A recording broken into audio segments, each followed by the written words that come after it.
신명기라는 말 그대로 우리나라 말로 할 때는 다시 신 명령할 때 그 명해야지고 하나님께서 모세를 통하여서 이제 2세대 이스라엘 백성들이죠. 그들이 직접 이제 가나안 땅에 들어가서 정복을 해야 돼요. 그리고 그곳에서 하나님 나라를 세워야 됩니다. 근데 그 나라는 세상 나라와 다른 나라예요. 하나님께서 세우고자 하는 나라는 세상 나라와 다른 나라입니다. 그 나라에 세워야 될 그 법에 대하여서 말씀을 하고 있습니다. 그리고 하나님께서 아브라함을 부르실 때 약속하신 그 언약을, 그리고 출애굽해서 이제 이스라엘 민족이 세워져서 시내산에서 1세대들과 언약하신 그 내용을 다시 한번 반복하시면서 언약을 다시 갱신하는 내용이 어떻게 보면 신명기의 내용이라고 할 수 있어요. 그래서 제목을 한번 따라해 보겠습니다. 하나님 나라 백성의 언약 갱신. 하나님 나라 백성의 언약 갱신. 예, 모세가 이제 크게 보통 학자들은 이 신명기를 세 편의 설교라고 말을 해요. 과거에 여기까지 올 동안 하나님께서 어떻게 인도하셨는지와, 그리고 이제 너희가 가나안 땅에 들어가가지고 지켜야 될 그 계명이 핵심이 뭐냐면 10계명이에요. 10계명. 그리고 10계명을 부가적인 그러한 계명들과 또 해석들이 섞어져 가지고 이제 너희가 구체적으로 지켜야 될 삶의 원칙이 이런 거다라고 알려주는 내용과, 그렇게 될 때 너희들이 그 땅에서 복이 된다는 거예요. 복이. 예. 하나님의 말씀 지켜 따르고 언약을 잘 지키면 무엇을 받아요? 복을 받고, 그렇지 않으면 저주를 받을 것이다라고 선포하는 내용이. 그리고 모세가 이제 죽음을 목전에 두고 이 세대들에게 간절한 마음으로 하나님의 마음을 품고 그들에게 전하는 고별 설교의 내용이 이 신명기의 내용이에요. 총 34장까지의 내용이거든요. 여러분 신명기를 읽어보시면은요, 저도 지금 새벽에 신명기를 쭉 강해를 하고 있는데 비슷한 내용이 막 반복이 되거든요. 말씀을 지켜라 라는 내용이 나오고 막 10계명의 내용이 또 반복이 되는 것 같아요. 그리고 출애굽기부터 레위기, 민수기에 나온 내용들이 또 다시 이렇게 반복이 되는 것 같아요. 그러니까 여기서 자칫 잘못하면은 쭉 읽어 나아가다가 길을 잃어버릴 수가 있어요. 이게 뭔 내용인가? 단순히 그냥 도덕적인 내용인가? 혹은 우리가 일반적으로 살아가는 사람들과의 관계에서 지켜야 될 그런 법인가? 이런 정도의 생각밖에 들지 않거든요.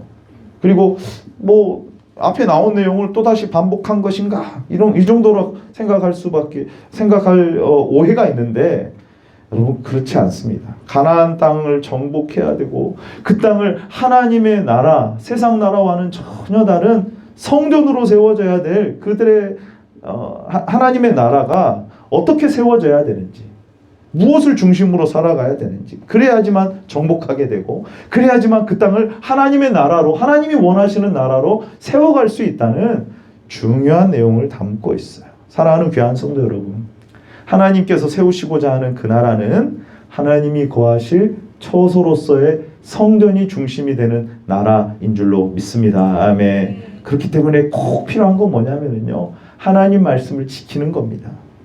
하나님의 말씀과 계명과 규례와 법도를 지키는 삶이에요. 그래서 하나님이 뭘 도구로 사용하시냐면 언약이라는 도구를 사용하세요. 약속하시고 그 약속을 지킬 때에 하나님께서 약속하신 대로 복을 허락하여 주시는 언약이라는 도구를 사용합니다. 분명히 목표는요, 이들은 세상 나라처럼 잘 먹고 잘 살고 강하고 부하게 되는 게 목표가 아니에요. 물론 그런 요소들이 하나님 나라 이스라엘 백성들 안에도 분명하게 나타납니다. 그런데 그러한 모습들은요, 그것 자체가 목적이 아니라 하나님을 섬기는, 그리고 하나님이 거하실 처소로서의 이스라엘 나라가 온전하게 거룩하게 구별되게 세워지게 될 때 하나님께서 주시는 그 표징으로서의 복을 주시는 거예요. 하나님이 그 나라에 뭐가 되세요? 왕이 되십니다. 하나님이 그들이 온전히 바로 섬길 때에 그 나라는 복된 나라가 되는 거예요. 그래서 세상 나라와는 그 이스라엘은 전혀 다른 나라가 되는 거예요. 여러분, 그래서 제가 한번 쭉 보니까 이 세 가지가 중심이 돼야 돼요. 따라해 봅시다. 기억하라. 좀 더 크게 기억하라. 사랑하라. 지키라. 이 세 가지가 이 중심이 되어야지만 제대로 할 수가 있어요. 과거에 어떻게 하나님께서 이들을 이끌어내셨는지, 그리고 그들의 불순종에도 불구하고 요단 동편을 정복하게 하시거든요. 헤스본왕 시온과 바산왕 옥을 정복하게 한 그 사건이 나와요. 그들이 정탐했을 때 불순종해가지고 그렇게 해서 광야 38년에 방황의 역사가 시작된 내용이 나옵니다. 1장부터 4장에 보면은요. 그럼에도 불구하고 너희들 기억해라. 하나님께서 그 요단 동편을 어떻게 정복하게 하셨는지, 그리고 지금에까지 이르게 하셨는지, 과거에 너희 조상들과 너희 1세들과 맺은 언약이 아니라 오늘 여기서 너희에게 주신 언약이다. 오늘 너희에게 주신 말씀이다. 그 말씀을 따르면 살고, 따르면 정복하고, 따르면 그 땅을 하나님의 나라로 세워갈 것이고, 따르지 않으면 똑같은 전철을 밟게 될 거다. 여러분 뭐 해야 돼요? 기억해야 돼요. 기억해야 돼요. 그리고 뭐냐? 그 언약의 내용이 뭐냐면 십계명이거든요. 십계명을 쫙 풀어가지고 12장부터 26장까지 부가적인 계명들이 아주 나옵니다. 시민법, 사회법 이런 것들이 쭉쭉 나와요. 근데 이제 5장부터 보면은 11장까지는 십계명의 내용과 다시 십계명도 나오고, 그 십계명을 지킬 때 반드시 우리가 너무나 잘 알고 있는 쉐마 이스라엘 하면서 신명기 6장 4절부터 시작하는 들으라 이스라엘, 그 내용이 거기 나와요. 왜 나온지 아세요? 이 계명을 지키는 데에서는 반드시 이 동기가 분명해야 돼요. 뭐가 분명해야 돼요? 하나님 사랑이 동기가 돼야 돼요. 사랑하지 않고 지키는 것은 아무 의미가 없는 것이다. 사랑해야 지키는 것이다. 사랑으로 지켜야 되는 것이다. 이것을 근본적으로 보여주는 거예요. 그래서 그 다음에 이제 보면은 12장부터 26장까지 쭉 계명들이 쭉 나오는데요. 부가적인 계명들이 나오는데, 거기는 뭐 해야 되냐면, 그렇다면 이제 너희가 하나님을 사랑하고 그것을 기억한다면, 언약에 신실하신 하나님을 기억한다면 뭐 해야 되냐면 지키라는 거예요. 계명과 규례와 법도를 지키라는 거예요. 그리고 이제 후반부에 가보면은 이제 너희가 들어가가지고 복과 저주를 막 선포합니다. 에발산과 그리심산에서 저주를 선포하고 복을 선포합니다. 이게 이렇게 하면 복을 받고 저렇게 하면 저주를 받을 것이다 라고 하는 그 내용이 계속해서 선포가 돼요. 여러분 어떻습니까? 이렇게 하나님의 하신 일들을 기억하고 하나님을 사랑하여서 그 계명을 지키는 구별된 삶, 성전으로서의 삶, 하나님이 거하실 처소로서의 이스라엘이 세워지게 되면 그 나라를 하나님이 어떻게 하실까요? 반드시 복을 주시는 거예요. 그런 복을 주시는 것이지, 그냥 뭔가 했으니까, 뭔가 바쳤으니까 그냥 대가로서 주시는 복이 아니에요. 하나님을 온전히 섬기는 복이에요. 하나님을 아는 영생입니다, 여러분. 그래서 복과 저주를 선포하고, 마지막 뒷부분에 보면은요, 하나님께서 마음의 할례를 행하고 너는 행복자라는 표현을 하시면서 어떻게 보면 마지막 신명기가 마무리가 돼요. 모세의 노래가 나오고 모세의 축복이 나오고, 그 다음에 모세가 이제 마지막으로 죽음의 장면이 나오면서 신명기 34장이 쫙 마무리가 되는 거예요. 과거와 이제 언약의 이제 가나안 땅에 직접 들어가서 너희가 지켜야 될, 너희 조상들에게 맺은 언약이지만 오늘 너희에게 주신 그 언약의 내용이 이것이다. 그리고 그것을 잘 지킬 때에 복을 너희가 분명히 받을 것이다. 하나님이 기뻐하시는 나라로서 가나안 땅에 들어가서 세워질 것이다. 그래서 복과 저주가 되는 거예요. 그런 개념으로 여러분들이 복과 저주를 살펴보셔야지, 단순히 이거 하면 수식에 대입하듯이 이거 하면 저걸 주실 것이다, 이런 차원의 복과 저주를 생각하시면 안 되는 거예요. 그 모든 것은 그런데 누가 하셔야 되느냐? 내가 열심히 하고 내가 노력하고 내가 하나도 틀림없이 다 지켜서 복을 받고 그렇게 살아가는 것이 아니라 하나님께서 우리의 마음에 할례를 행해 주셔야지만, 이 모든 것이 뭐예요? 하나님의 은혜입니다. 한번 따라해 봅시다. 하나님의 은혜입니다. 너 이게 진짜 행복한 사람이야, 이게 행복자야 라고 하나님께서 말씀을 해주시는 거예요. 자, 첫 번째, 여러분 이제 주보에 나와 있습니다. 주보에. 자, 보세요. 1장 1절부터 4장 43절까지 쭉 보시면, 물론 11장까지를 첫 번째 설교로 보는 이제 주석도 있는데, 저는 이제 4장까지만 보게 된 거죠. 그래서 한번 따라해 봅시다. 여호와께서 행하신 일을 기억하라. 어떻게 보면 1세대들이 38년 동안 광야에서 어떻게 했어요? 언약에 뭐 해버렸습니까? 실패했어요. 언약을 어겨버린 거예요. 그런데도 불구하고 하나님께서 누구를 세우십니까? 2세대들을 세우신 거예요. 그 중에는 본 사람도 있지만 보지 못한 자들도 있어요. 그것을 모세가 그 2세대들에게 설명을 하고 있는 거예요. 뭐 하시다고요? 하나님은 언약에 신실하신 하나님이시다. 하나님은 반드시 약속하신 것을 이루시는 하나님이시다. 우리 조상들이 1세대들이 다 광야 38년 동안 다 죽었지 않느냐. 그것은 하나님의 언약을 지키지 못해서가 아니다. 그들이 불순종했기 때문이다. 그리고 헤스본 왕 시온과 바산 왕 옥을 친 것을 너희들 기억해야 된다. 기억해야 된다. 그럼에도 불구하고 요단 동편 두 나라를 치게 하신 하나님은 어떤 하나님이세요? 신실하신 하나님이십니다. 그래서 너희들은 잊지 말아야 돼. 잊지 말아야 돼. 하나님이 이런 분이시라는 걸 잊지 말아야 돼. 자, 우리 한번 아까 읽었던 신명기 4장 9절의 내용을 한번 봅시다. 다시 한번 보세요. 그런 의미에서 여러분들이 이것을 보셔야 돼요. 아, 그렇구나. 그렇구나. 9절 같이 한번 읽어봅니다.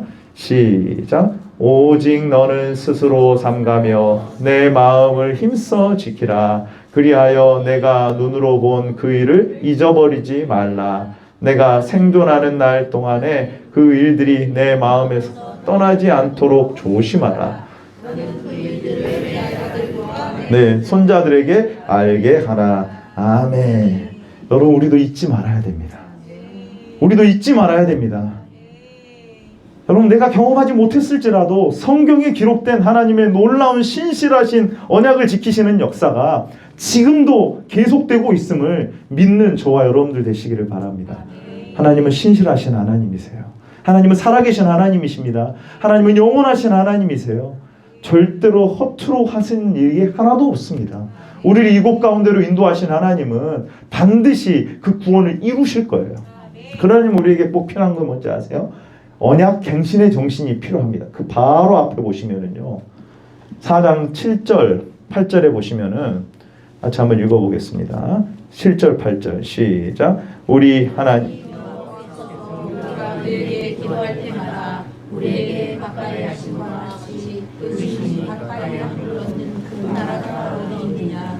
오늘 내가 너희에게 선포하는 이 율법과 그 율례와 법도와 공의로 하는 나라가 어디 있느냐.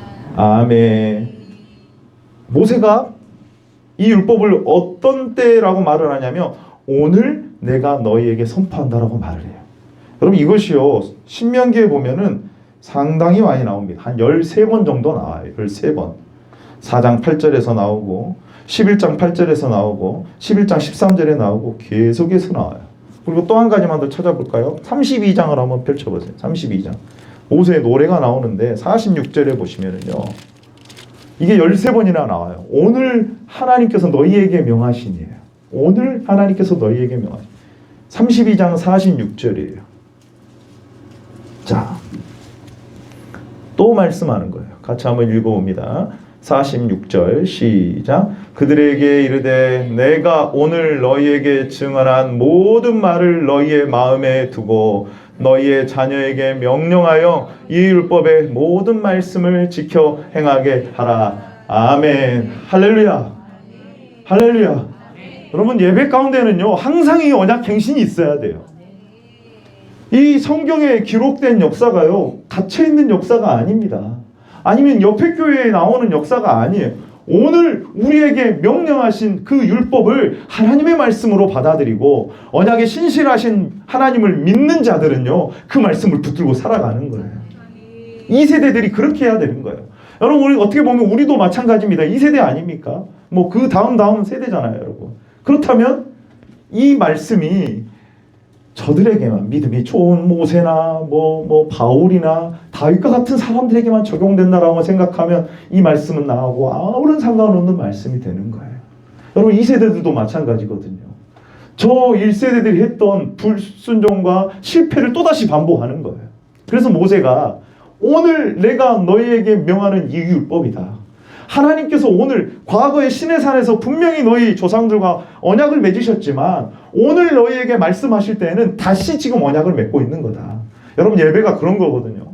하나님의 말씀이 여러분들 우리에게 선포되어질 때, 우리에게 들려줄 때, 아하, 오늘 나에게 주시는 말씀으로 받아들여야 돼요.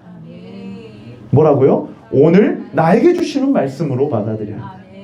저 옆에 있는 저 못하는 집사에게 들으라고 하는 말씀이 아니라 누구에게 주시는 말씀이라고요? 오늘 나에게 주시는 말씀으로 받아들여야 돼요. 그래야지만 이 말씀이 나의 삶을 이끄는 생명의 말씀이 되는 거예요. 그러니까 언약갱신이 예배 때마다 일어나는 거예요. 이해되십니까 여러분? 예배 때마다 언약갱신이 일어나는 거예요. 자, 그래서 우리는 잊지 말아야 돼요. 기억하라. 한번 따라해 봅시다. 첫 번째 뭐라고요? 기억하라. 기억하라. 하나님이 행하신 일을 기억하고 왜 우리를 구원하셨는지, 우리가 가야 될 방향과 목적은 무엇인지, 가나안 땅에 들어가서 우리가 해야 될 일은 무엇인지, 어떤 나라를 세워야 되는지, 그걸 우리가 절대로 잊어버리면 안 돼요. 늘 반복이 되고 늘 하나님 앞에서 갱신되어야 되는 그 언약인 거예요. 예배 때 오늘 나에게 주신 말씀으로 받으면은요 반드시 은혜가 있게 될 줄로 믿습니다. 아멘. 지금 우리가 볼 때에는 우리 교회도 참 연약해 보이지만 하나님께서 때가 되면 제가 정말 사랑하는 목사님이 있는데 그 교회도 정말 말씀을 붙들고 나아가거든요. 근데 수십 년이 지났는데 최근에 정말 하나님께서 한 주에 한 20명씩 막 등록을 하게 하신대요.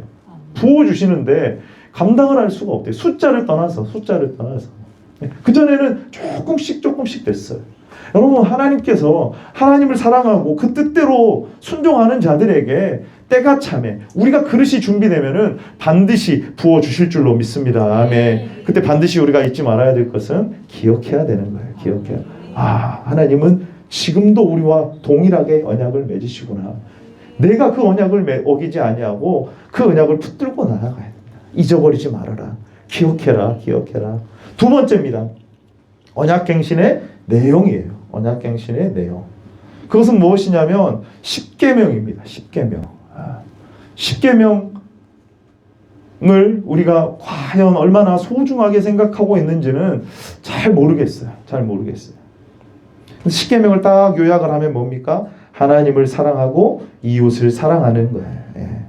하나님을 진짜로 경외하고 사랑하고 예배하는 자는 반드시 뭐로 그 사랑이 이어지게 될까요? 이웃을 향한 사랑과 실천으로 이어지게 되는 거예요. 이걸 다른 말로 해본다면은 에덴 동산을 아담과 하와가 하나님이 거하실 처소로 계속해서 경작해 나아가는 거예요. 하나님이 거하실 수 있도록 예배하고 하나님 말씀대로 그 땅을 계속해서 경작해 나아가요. 하나님 나라를 확장해 가는 거죠. 그리고 뭐하냐? 죄가 들어오지 못하고 하나님이 거하실 수 있는 구별된 처소로서 그 에덴 동산이 계속해서 세워져야 되는 거예요. 그 삶은 단순히 그냥 생각에서 그치는 것이 아니라 뭐로 이어지게 되겠습니까? 바로 행함으로 이어지게 되는 거예요. 그래서 언약갱신의 중요한 내용이 뭐냐면은 십계명을 중심으로 나아가는 거예요. 4장 44절부터 11장까지는요. 어떻게 보면 한마디로 말하면 십계명이에요. 십계명. 근데 그 십계명을 지키되 동기가 분명해야 된다. 그것은 아까 읽었던 우리 신명기 6장 우리 봅시다. 4절부터 9절까지 우리가 너무나 잘 알고 있는 쉐마의 말씀이에요. 쉐마의 말씀. 자, 같이 한번 우리 4절부터 9절까지 읽어봅니다. 시작. 이스라엘아 들으라. 우리 하나님 여호와는 오직 유일한 여호와이시니 너는 마음을 다하고 뜻을 다하고 힘을 다하여 내 하나님 여호와를 사랑하라. 오늘 내가 내게 명하는 이 말씀을 너는 내 자녀에게 부지런히 가르치며 집에 앉았을 때든지 길을 갈 때든지 누워있을 때든지 일어날 때든지 이 말씀을 강론할 것이며 너는 또 그것을 내 손목에 메어 기호를 삼으며 내 미간에 붙여 표로 삼고 또 내 집 문설주와 바깥문에 기록할지니라. 아멘. 여러분, 하나님의 언약의 내용은 십계명을 지키는 삶이에요. 근데 의무로서 억지로 지키는 게 아니라 하나님을 사랑하기 때문에 지키는 삶이 돼야 되는 거예요. 여기서 사랑이라는 말은 아하브라는 히브리어인데, 여기서 히브리어의 아하브는요 단지 그냥 사람 남녀 간의 사랑 정도가 감정적인 내용만이 아닙니다. 감정이 분명히 포함돼요. 근데 그 감정뿐만이 아니라 행동으로 나오는 하나님 앞에 충성된 삶까지 포함된 게 이 사랑이에요. 사랑. 그래서 하나님 뭐라고 말씀하십니까? 마음을 다하고 뜻을 다하고 힘을 다하여 하나님을 사랑하라는 거예요. 그냥 네 감정적으로만 하나님 좋을 때는 좋고 뭐 그럴 때는 좋은데 내 기분 나쁘면 사랑 안 하는 그런 차원이 아니라 내가 좀 힘들 때에도 어려울 때에도 하나님을 사랑하는 거예요. 사랑하는 거. 네. 감정만 앞서는 게 아니라 하나님의 약속이 우선이 되고 그 관계 가운데서 하나님을 사랑하는 사랑. 여러분. 그래서 나오는 실천 순종이 대하는 거예요. 그래서 계속해서 나오는 말씀이 뭐냐면요. 우리 한번 또 넘겨봅시다. 10장을 한번 넘겨보세요. 10장. 모세가 다시 10계명을 받고 나서 그 다음에 하나님께서 말씀하시는 내용이 12절에 나와요. 12절. 같이 한번 봅시다. 12절. 시작. 이스라엘아, 내 하나님 여호와께서 내게 요구하시는 것이 무엇이냐? 곧 내 하나님 여호와를 경외하여 그의 모든 도를 행하고 그를 사랑하며 마음을 다하고 뜻을 다하여 내 하나님 여호와를 섬기고. 아멘. 섬기기 때문에 뭘 지키는 거예요? 명령과 규례를 지키는 거예요, 여러분.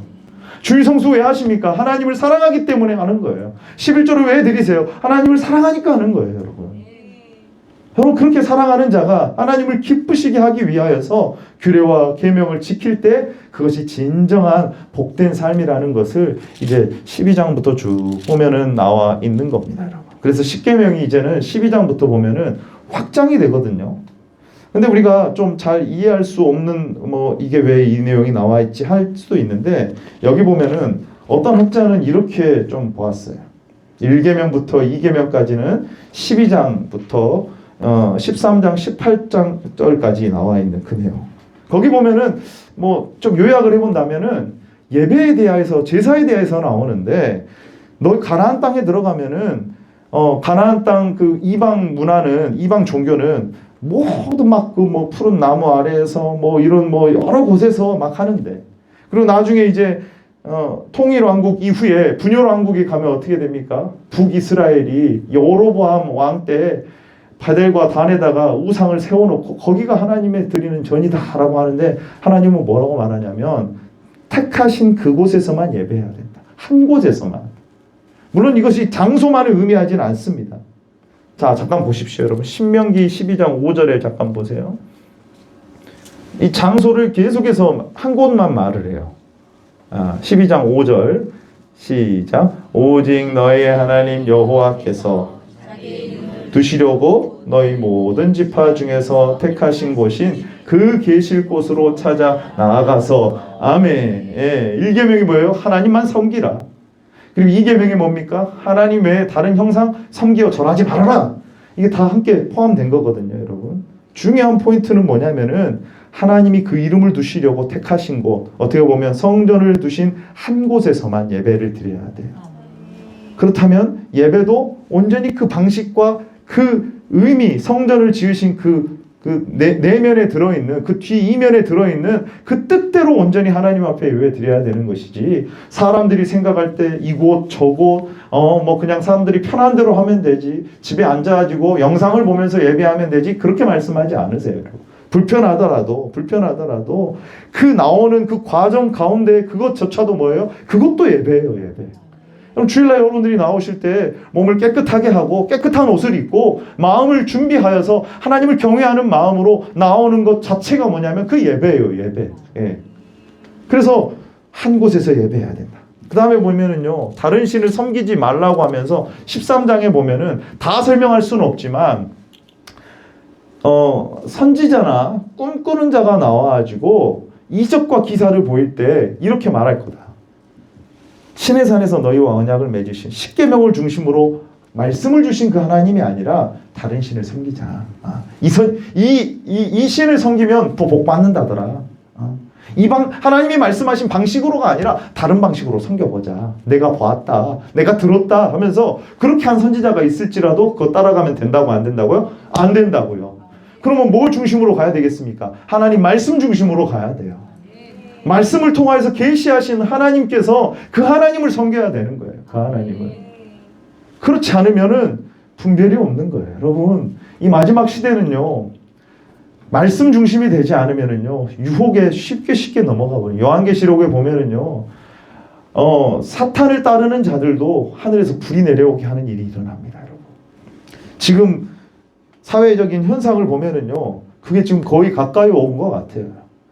로봇과 AI가 발전을 하되 얼마나 발전을 했는지 그러니까 예를 들어 보겠습니다. 영상으로 이렇게 보다가 영상으로 예배를 드리는 사람이 있다고 쳐요. 부득이한 사정은 어쩔 수 없겠지만 우리는 절대로 영상 예배를 권장하지는 않습니다. 자, 그런데 지금 영상이 어때요, 여러분? AI가 사람도 만들어 버리는 시대예요. 영상도. 분별할 수가 없는 시대가 돼버려요. 그것이 마치 하나님처럼 돼가지고 성경에 계시된 하나님이 아니라 이렇게 하면 복받는 이 신을 섬기자라고 한다면요, 사람들이요 우르르 몰려갈 겁니다. 그 현상 따라갈 거예요. 내가 보았다, 내가 들었다, 내가 경험했다, 그 신 따라가자. 말씀 따르지 않으면요 다 따라갈 수 있는 거예요, 여러분. 그러니까 너희는 가나안 땅에 들어가가지고 하나님만 섬겨야 돼. 1, 2계명을 다 모아가지고 그렇게 말씀을 하는 거예요. 그리고 14장부터 쭉 보시면은요, 애도법이 나오거든요. 죽은 자를 향한 그 애도를 이방의 그 방식으로 하지 말아라. 그리고 정부 음식, 정한 짐승과 부정한 짐승에 대해 나와요. 이건 한마디로 말해서 구별이거든요. 구별. 하나님의 이름은 뭘 나타내고 있냐면 세상과 구별된 다른 방식으로 하나님으로 섬겨야 된다. 하나님이 정하신 방식으로 섬겨야 돼. 여러분, 죽음도 예를 들어서 뭐겠습니까? 죄의 삭시 사망이잖아요. 근데 세상에 죽음을 애도하는 방식은 뭐예요? 죽은 자를 위하여서 막 털을 밀고 몸에 상처를 내면서 죽은 자를 위한 제사를 드리지 말, 그 애도를 하지 말라는 거예요. 장례를 하지 말라는 게 아니고 이방 방식으로 죽음을 대해서 그렇게 받아들이지 말라는 거예요. 죽음은 죄의 삭시기 때문에 이미 여기서는 끝나버렸기 때문에 그의 기억하면서 장례식을 그렇게 드릴 수는 있어요. 죽음을 슬퍼하면서 드릴 수는 있어요. 근데 죽은 자를 위한 추도라든지 죽은 자를 위한 방식으로 그렇게 죽음을 애도해서는 안 된다라고 말을 하는 거예요. 그리고 정한 음식, 정한 짐승, 부정한 짐승 구별은요, 어떤 먹어야 되냐 말아야 되나 이런 차원보다도 죄의 특징을 나타내기 때문에 이스라엘 백성들이 어떻다는 거예요? 거룩한 하나님의 이름을 가진 자들이기 때문에 이 3계명, 하나님의 이름을 망령되이 일컫지 말라는 계명과 연결을 지어가지고 여기서는 바로 14장에 대한 내용이 3계명과 연관된 내용을 더 확장시켰구나. 그리고 4계명 보십시오. 안식일을 기억하여 거룩하게 지키라는 계명인데 4계명의 내용은 14장 22절부터 쭉 보시면은, 자 보세요. 신명기 14장 22절부터 보시면은 안식일이 나오고 그 다음에 빚을 면제해주는 그 해, 시간이거든요. 전부 다. 종도 마찬가지입니다. 면제해가 되면은 면제를 해줘야 돼요.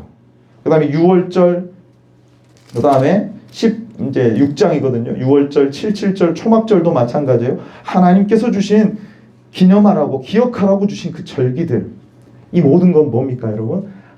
안식일은 하나님의 날이 모든 날임을 인정하는 자만 지킬 수 있는 날입니다, 여러분. 그렇기 때문에 우리도 마찬가지로 이 모든 것이 하나님의 날임을 고백하면서 시간의 구별을 드려야 된다는 거예요. 11조도 마찬가지입니다, 여러분. 그러니 이 계명들이 단지 그냥 어떤 절기나 이런 내용들보다도 4계명을 확장시켜가지고 절기까지 이어지게 하는. 그리고 5계명도 마찬가지예요. 16장부터 쭉 보시면은 부모님을 공경하라는 계명이 이제 좀 더 확장이 돼가지고 16장 18절부터 18장 22절까지 보시면은요, 왕과 선지자와 제사장에 대한 계명이 나와요. 그러니까 하나님이 권위로서 세워주신 그 지도자들이 권위가 바르게 세워지게 될 때에 이스라엘 나라는 하나님을 바르게 섬길 수 있는, 부모 공경을 지킬 수 있는 나라가 된다는 거예요. 이게 확장되는 거예요. 제가 여러분 지금 설명드린 것은 여러분들이 집에 가서 신명기를 읽으라고 지금 개론을 하는 거예요. 일주일 동안 여러분 뭐 해야 된다고요? 신명기를 읽으셔야 돼요. 그 다음에 보시면 이제 6계명, 살인하지 말라는 계명은 생명과 죽음에 대한 내용, 도피성, 이제 살인한 자의 그 인권을 보호하는 보호하는 그러한 내용이죠. 전쟁에서 살인을 어디까지 허용할 것인가? 전쟁에서 여성이 포로로 잡혔는데 그 생명을 어떻게 유지하고 보존할 것인가에 대한 내용이 나와요. 그러니까 6계명과 연관된 계명이에요. 그 다음에 7계명, 간음하지 말라는 섞어 짜지 말라고 하는 그 상관이 없는 것 같이 보이는 그러한 내용까지 다 되면서 영적인 간음에까지 이렇게 가족 내에 그리고 총회에 들어오지 못하는 자, 창기가 번 돈을 여호와의 전으로 가져오지 말라고 하는 그러한 내용들을 좀 면밀히 들여다보면은 아, 이건 지금 하나님 앞에 간음하지 말아야 될 내용들이 다 지금 속에 들어있는 것이구나. 단지 그냥 보이는 간음뿐만이 아니라 영적인 간음을 하지 말아야 될 원리들을 이것을 통하여서 지키면서 이스라엘 백성들이 알아야 되는 거예요. 그래서 하나님 앞에서 우리는 하나님만 섬겨야 되구나. 간음하지 말아야 되겠구나. 그 다음에 8계명 도적질하지 말아라. 여기 보면은 가난한 자에 대한 이자, 새로 결혼한 신랑에게 요구할 수 있는 한계라든지 종과 다른 사람의 그 자유를 도적질하는 것과 관련하여서 이웃의 어떤 생명과 복지를 감소시키는 도적질이 돼버리는 거예요. 이런 것들은. 그리고 한 가지만 더 본다면은 24장부터 25장 4절까지 보시면은 9계명 무엇이냐면은요, 거짓 증거하지 말라는 계명이거든요. 근데 거기 보면은요, 자, 한번 24장을 한번 넘겨 보십시오. 24장. 자, 24장. 24장에 보시면은 8절에 보시면은 무슨 계명이 나오냐면 나병 환자에 대한 계명이 나와요. 8절에 보시면 너는 나병에 대하여 삼가서 레위 사람 제사장들이 너희에게 가르치는 대로 내가 힘써 다 지켜 행하되 너희는 내가 그들에게 명령한 대로 지켜 행하라 라고 나와 있어요. 왜 거짓 증거하고 무슨 나병하고 무슨 상관이 있을까요? 여러분 기억나신가요? 민수기에서 바로 아론과 미리암이 모세를 향하여 대적했어요? 안 했어요? 대적했죠. 왜 너만 그 일을 하느냐? 우리도 똑같지 않느냐? 구스 여인을 취한 것을 두고 그것이 잘못됐다고 하면서 실제적으로는 모세의 권위를 도전하는 그 일을 행했습니다. 그래서 미리암에게 일어난 일이 뭐예요? 나병이 발생이 돼버렸어요. 하나님께서 주신 병으로. 아, 그렇구나. 거짓 증거는 이런 결과를 가져오게 되는 것이구나 하면서 떠올리게 하는 거죠. 떠올리게. 그래서 이 9계명과 마지막 이제 10계명까지 보시게 되면은 이웃의 아내와 소유에 대한 탐욕, 이 성적이고 그 다음에 이제 계보가 이어지게 되는 그러한 수혼제도와 뭐 이런 부분들이 나와 있어요. 탐욕의 뿌리를 제거하되 마지막 26장 뒷부분 15절까지 보시면은 누가 나오냐면은요, 아말렉이 나와요. 아말렉. 네. 17절부터 보면 아말렉에 대한 기억을 지워라 라고 하면서 나와요. 그러니까 아말렉이 이스라엘이 광야에 나올 때 어떻게 했습니까? 뒤에서 가장 약한 자들을 공격했습니다. 이 모든 것들은 탐욕이 비롯된 그러한 모습들이에요. 탐욕이. 하나님께서 세우신 그 계보, 이제 대를 이어가야 되는데 수혼제도를 깨트려 버린다든지 아니면 다투다가 이웃의 아내가 그 상대방 싸우는 남자의 음낭을 잡는 그러한 일이라든지 그래서 이제 씨가 끊어져 버리게 한다든지 이것은 지금 대가 끊어져 버리게 만드는 탐욕에 대한 문제이구나. 이렇게 보는 거예요. 이렇게 해석을 한 겁니다. 물론 딱 이것이 맞지는 않겠지만 여러분 4장 44절부터 11장까지 10계명이 이렇게 중요하다. 하나님과의 언약을 맺은 백성들이 이 언약의 내용으로서 하나님을 진짜 마음을 다하여서 사랑하여서 10계명을 지켜야 된다. 10계명은 우리 개인의 삶에 확장되어 가지고 하나님 백성으로서 구별된 삶을 살아야 된다. 여러분 이렇게 하나님의 말씀을 지켜나갈 수 있는 저와 여러분들 되시기를 바랍니다. 아멘. 그리고 마지막이에요. 이제 27장부터 34장까지 보면은 이제는 이제 너희가 들어가가지고 이렇게 하나님께서 주신 그 언약의 내용을 지킬 때 그리고 지키지 않을 때 뭐가 돼버리는 거예요? 복이 되기도 하고 저주가 되기도 한다는 내용이 거기에 나옵니다. 거기에 나와요. 신명기 28장 대표적인 구절이죠. 신명기 28장을 봅시다.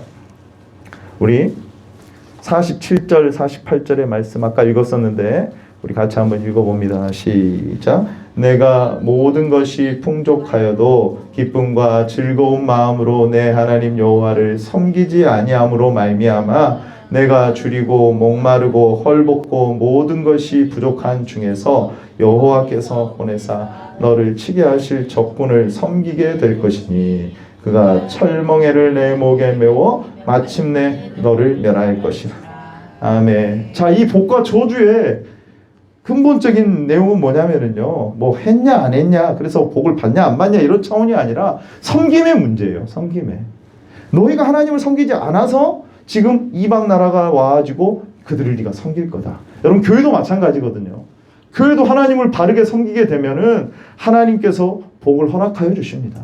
우리나라도 정말 복음이 처음 들어와가지고 정말 순수한 마음으로 가난한 마음으로 하나님을 섬기고 그 말씀을 지켜 나아가려고 몸부림쳤던 그때에는요, 하나님께서 복을 부어주시는 거예요. 일반적인 복을 부어주시는 거예요. 근데 여러분 어떻습니까? 그 복이 이제는 저주가 돼버리는 거예요. 정말 우리나라가 이렇게 발전을 했는데 교회들이 하나님을 사랑하지 않아요. 하나님 앞에 기도하지 않습니다. 하나님 앞에 거룩한 삶을 살려고 하지 않아요. 더 많은 복, 더 많은 물질적인 것만을 추구하게 되니까 하나님께서 우리나라에 얼마나 많은 지표들이 안 좋게 하시냐 그 말이에요. 그리고 나중에는 이것들이 추수할 때에 그 키질이 돼가지고 진정으로 하나님을 경외하는 자들은 그 키질 가운데서 견디게 될 거예요. 이기게 될 겁니다. 그러나 하나님을 복으로 삼지 않는 자들은요, 그 키질 가운데서 다 떨어지게 돼가지고 가라지가 돼가지고 다 던져버리게 될 거예요. 그것이 복과 저주의 개념입니다. 하나님의 섬김의 문제예요. 하나님을 왕으로, 하나님으로 섬기느냐 섬기지 않느냐의 문제인 거예요.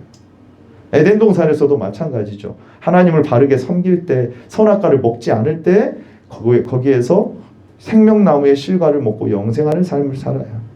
마찬가지로 신명기에서도 하나님을 바르게 섬길 때 말씀에 순종하고 복을 누리게 됩니다. 영생의 삶을 가나안 땅에 들어가가지고 살게 되는 거예요. 그런데 하나님을 섬기지 않을 때 말씀에 불순종하고 저주를 받게 되는 인생이 되는 거예요. 근데 이것이 근거가 돼가지고요, 신명기가 다 근거가 돼가지고 사사기부터 시작돼가지고 사무엘상하, 열왕기 상하에 보면은 여러분 모든 이방 민족들에게 공격을 당하고 패배하고 이런 일들이 일어나거든요. 그리고 나중에는 결국에는 어떻게 됩니까? 오늘 말씀처럼 바벨론에게 포로로 잡혀가는 일들이 일어나게 돼요. 그래서 신명기 28장 이 뒷부분에 보게 되면은 이것은 나중에 일어날 일을 예언한 거다라고 보통 그렇게 보기도 하는데, 그런 차원보다도 신앙의 본질 뭐예요, 여러분? 복과 저주의 개념의 본질에 대해서 말하는 거예요. 예언은요, 미래 될 일을 점치는 게 아닙니다. 하나님 말씀대로 살지 않으면 어떻게 되는 거예요? 저주를 받는 거예요. 그대로 됩니다. 그대로 돼요. 바벨론 포로로 잡혀가요. 하나님 말씀대로 하나님 섬기고 청종하면 복을 받게 되는 거예요. 다윗의 나라와 같이 그 나라가 되는 거예요. 여러분, 그 복은 우리를 구원하신 하나님을 분명히 사랑하고 그 말씀을 청종하고 하나님이 거하실 처소로서 지어져가는 우리 인생들이 돼야 될 줄로 믿습니다. 아멘. 본질은 그거예요, 여러분. 이스라엘 백성들이 그 땅에 들어가가지고 잘 먹고 잘 살고 큰 나라가 되는 게 문제가 아니라 하나님을 섬기는 예배자로서의 성전이 되느냐, 하나님이 거하실 처소로서 그 말씀을 지키고 하나님을 사랑하는 예배자가 되느냐, 그 말씀을 따라가는 자들이 되느냐, 그러면 그 땅에서도 복을 받고 영원한 하나님의 나라에 들어가게 되는 거예요. 그것이 표징으로서 복과 저주를 하나님이 선포하신 것입니다. 오늘 우리도 마찬가지입니다. 이 모든 것은요, 그 다음에 이제 마지막 이 말씀만 읽고 마치겠습니다. 신명기 30장 6절 말씀.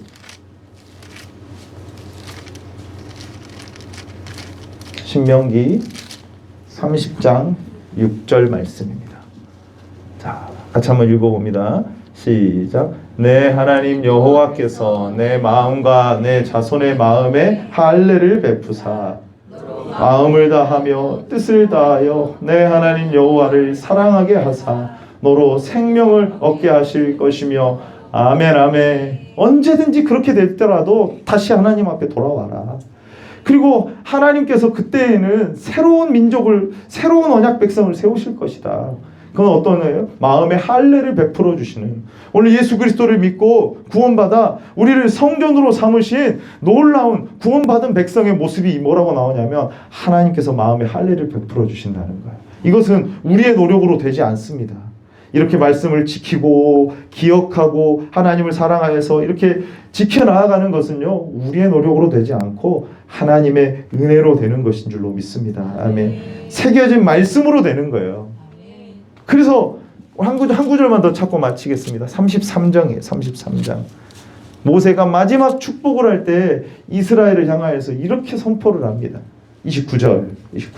33장 29절이에요.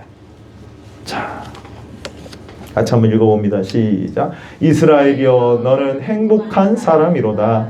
여호와의 구원을 너같이 얻은 백성이 누구냐. 그는 너를 돕는 방패시오 칼이시로다.